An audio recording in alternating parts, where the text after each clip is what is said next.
comment comprendre, anticiper et éventuellement influencer le comportement des individus dans une organisation.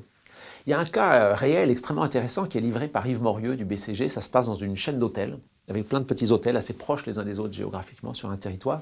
Et vous avez un client mystère qui vient dans un de ces hôtels à 19 h en disant ah, « je n'ai pas réservé, est-ce que vous auriez une chambre ?» Le réceptionniste charmant dit « écoutez, désolé, l'hôtel est complet, mais je vais appeler un de mes collègues de la même chaîne d'hôtels à quelques kilomètres et lui peut-être pourra vous héberger. » Et le deuxième réceptionniste au téléphone dit bah, « désolé, je suis complet également. » Alors le premier réceptionniste, toujours très aimable, dit « je vais appeler un troisième collègue un peu plus loin, à peine plus loin. » Et il appelle son autre collègue qui lui dit bah, « pas de chance, je viens justement de donner la dernière chambre. » Donc le client mystère repart, il fait un rapport très élogieux sur la façon dont il a été accueilli.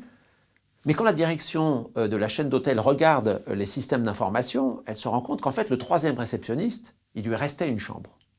Le deuxième, il lui restait une chambre aussi. Et le premier, qui était très aimable, en fait il avait 2 chambres de libre. Alors quand on voit ça, généralement on est outré et on porte des jugements assez péremptoires sur le caractère des gens. Ils sont paresseux, ils sont bêtes, ils n'ont pas l'esprit de service, etc. Et donc on a recours à des solutions parfois assez simplistes. La carotte ou le bâton, hein, on va donner plus de primes ou on va infliger davantage de sanctions, ou alors on va faire un peu de la propagande, de la communication, de la formation, on va expliquer, c'est important, les valeurs, le sens du client, etc. Alors il y a une discipline qui s'appelle la sociologie des organisations, on peut citer Herbert Simon aux États-Unis, ou Michel Crozier en France, ou aujourd'hui François Dupuis, qui a choisi d'essayer de comprendre la réalité du pourquoi des comportements. Alors dans le cas de l'hôtel par exemple, c'est tout à fait intéressant de voir que quand on interroge les réceptionnistes, ils disent « écoutez, il faut comprendre notre situation. Nous, à 19 h, on est seul. L'équipe de maintenance est partie à 17 h. Et vous avez un client de l'hôtel qui descend en disant « ma télé ne marche pas ». Puis un autre qui descend en disant « ma chasse d'eau ne marche pas ». Et là, vous êtes totalement... vous ne pouvez rien faire parce que la maintenance est partie. Les clients peuvent devenir extrêmement agressifs. Aussi, la seule façon de gérer, de prévenir ce type de situation, c'est toujours de garder 1 ou 2 chambres libres. Donc au fond, ce que nous apprend la sociologie des organisations, c'est que les comportements des individus dans une organisation sont rationnels. Alors ils ne sont pas parfaitement rationnels. La rationalité de l'agent est limitée dans le temps, parce que c'est vrai qu'à terme, peut-être que l'hôtel va finir par fermer si on ne remplit pas correctement les chambres. La rationalité est aussi limitée dans l'espace. Peut-être que l'intérêt général de l'ensemble de l'entreprise, ça serait d'optimiser le remplissage. Mais l'individu voit les choses quand même dans son propre périmètre et plutôt sur le court terme. C'est ce qu'on appelle la rationalité limitée.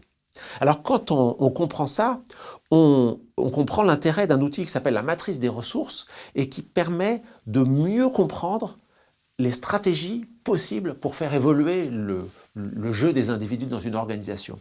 D'abord, il faut identifier tous les acteurs, toutes les parties prenantes, visibles ou invisibles, ceux auxquels on ne pense pas spontanément. Ensuite, il faut se mettre à la place de chacun et se dire, mais finalement, si j'étais à la place de ces personnes, quel serait mon objectif, quelle serait ma vraie priorité?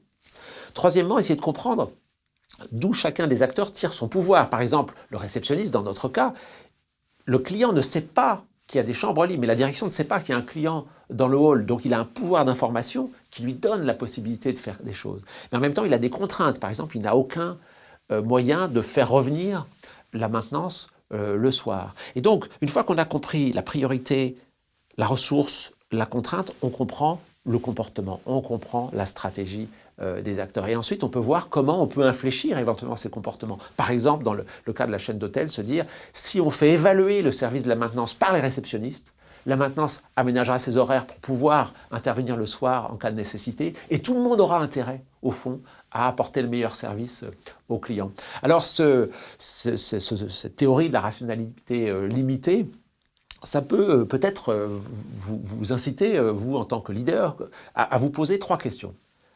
D'abord, quand vous essayez de comprendre ce qui se passe dans votre organisation, est-ce que vous identifiez bien toutes les parties prenantes, visibles, comme le réceptionniste, ou invisibles, comme la maintenance?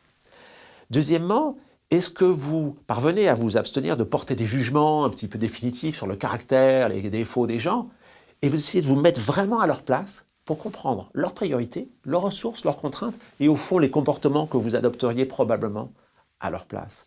Et enfin, est-ce que vous arrivez à avoir une lecture complète de votre organisation pour vous demander sur quelles contraintes, sur quelles ressources des différentes parties prenantes vous pouvez jouer pour infléchir les comportements dans un sens qui est favorable à l'intérêt général et à l'intérêt de votre entreprise? Voilà 3 types de questions qui peuvent être inspirées par les travaux de Michel Crozier, de François Dupuis sur la sociologie des organisations et notamment sur la théorie de la rationalité limitée.